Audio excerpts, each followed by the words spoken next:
I got into radio in the weirdest way. I grew up on a farm in a little town in Minnesota, and all I wanted to do was play sports. In fact, I wanted to be a professional football player. I was a huge Minnesota Vikings fan, and then when I realized I was too short, too slow, and too fat to be a pro football player, I was like, okay, now what am I going to do with my life?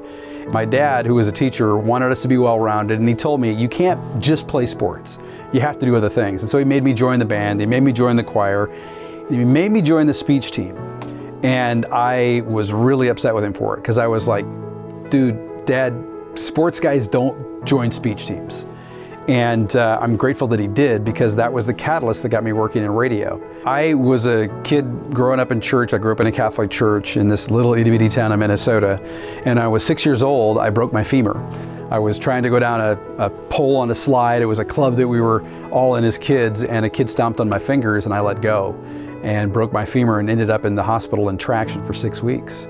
And as I was sitting there in the hospital on 2 different occasions, Jesus came and visited me at my bedside.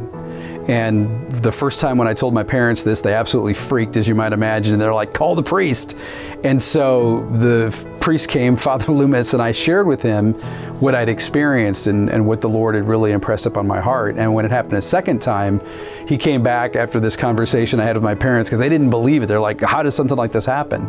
And the priest said, no, I really believe Scott had a visit from the Lord.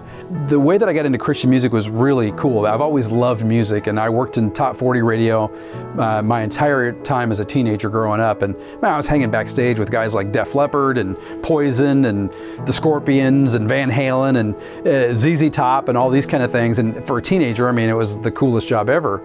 But then I realized God was stirring something in me, that lifestyle that I saw represented by these guys who were making music wasn't the lifestyle that he called me to as a believer. And I always had this desire at some point in my life to do Christian radio because of a concert that I went to. I went to a David Meece and Twyla Paris concert, and there was a song that David Meece sang about the man with the nail scars. And man, I wept to that song. It was the first Christian music CD I had ever purchased, and I wore that thing out. I listened to it over and over and over.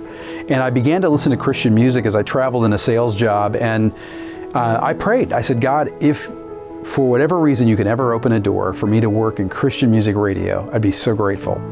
And years later, after I'd met my wife, after we'd started our own business, after we were heading a completely different direction, just out of nowhere came this opportunity to work in Christian music radio. And for years I did it voluntarily, and then I actually went to work doing mornings at a radio station in Orlando and met some friends here at K-Love, and the rest is history. 12 years now I've been here. It's important to me that I play for Him, because the only thing that really matters at the end of the day in this life is the legacy I believe that we leave behind. And that legacy isn't left behind in the amount of money we have in a bank account. That legacy isn't left behind by how many trophies we hang on a wall or how well our kids do or any of those kind of things. That legacy we leave behind is the impact that our lives have had on someone else's for the cause of Christ. That's what I want my life to be. I mean, all those things are tempting, but at the same time, I don't want to ever look back and realize that I made my life about living it for me, but I want to live it for Him. In Jeremiah 29, 11 through 14, God says some things that I think are so crucial for us to hang on to, because He wants us to remember that His thoughts toward us are for good and not for evil, and that His plans for us are for a hope and a future. Just those 2 things alone, when you think about it, are just monumental. And then it goes on to say that if we will search for Him with our whole heart, that we'll find Him. God isn't playing hide and go seek with us. He wants us to find Him. I mean, think about that. This is the God of the universe who stretched out the expanse of everything we see. And He wants to have a relationship with me. It's profound. But then He goes on to say that if we will cry out to Him in prayer, that He'll hear our prayers and He'll answer them. And those 3 verses to me touch on everything that the Lord wants us to be reminded of. What He thinks of us, what He's planned for us, the fact that we don't have to search for Him without finding Him, and the fact that when we need help, He's there. He delights in being able, as our Heavenly Father, to help us when we need it. I'm Scott Smith, and I play for Him.